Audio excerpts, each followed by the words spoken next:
My name is Laurelee, and this is It's Not About Food. So it's not about food, and it's not about weight. What is it about? Everything else, because it's never ever about food or weight, never ever, not even one time, not ever, ever, ever.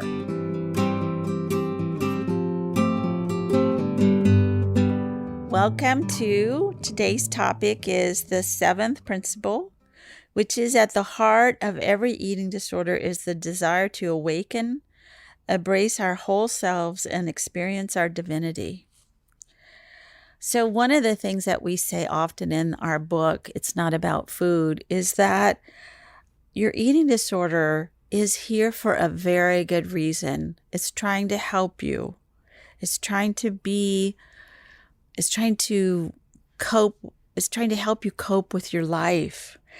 But it also is a cry from our deepest part of our soul that must be heard. And if we don't listen to it, the eating disorder will continue. We all have a spiritual self. It's the part of us that knows that we are okay and we are perfect. And it's connected to a wonderful source of creation, energy, ideas, inspiration. And it gets lost in the culture that we have that is so body-centered.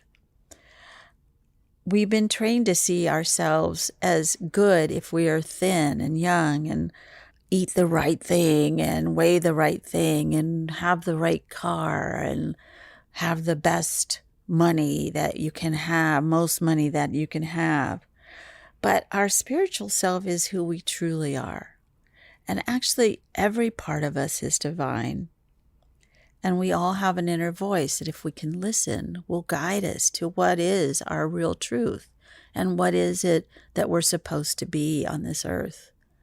I remember when I was recovering, there was a time when I thought it must be some other reason I'm here other than trying to fit into a size whatever, 0, 2, 4, 6, 8, whatever size I was trying to fit in at that moment.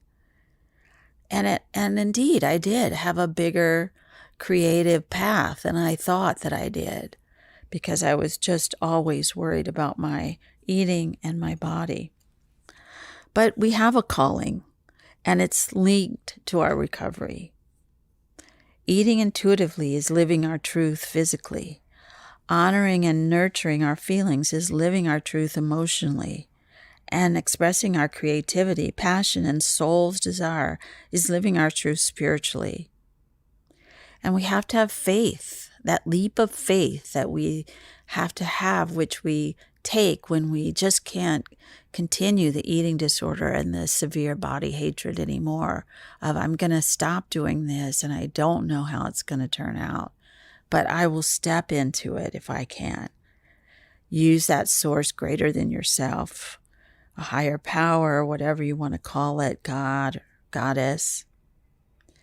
And having faith doesn't mean you give up responsibility. This is still your precious body that you are going to have to take care of the rest of your life. This is still your wonderful feelings and your path and your thoughts and your brain and everything that makes you. But we also really need to tap into that spiritual part of us in order to let go of control.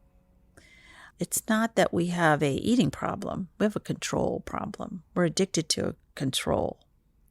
So having faith means instead of contracting in fear, you open up and listen for spiritual guidance and input. Hard to do, especially in the culture that we live in, that on one hand tells us to trust our spirit and on the other hand tells us to trust a diet. Thank you for listening. And be sure and follow me on Patreon, Instagram, Twitter, Facebook, and itsnotaboutfood.com. Thanks.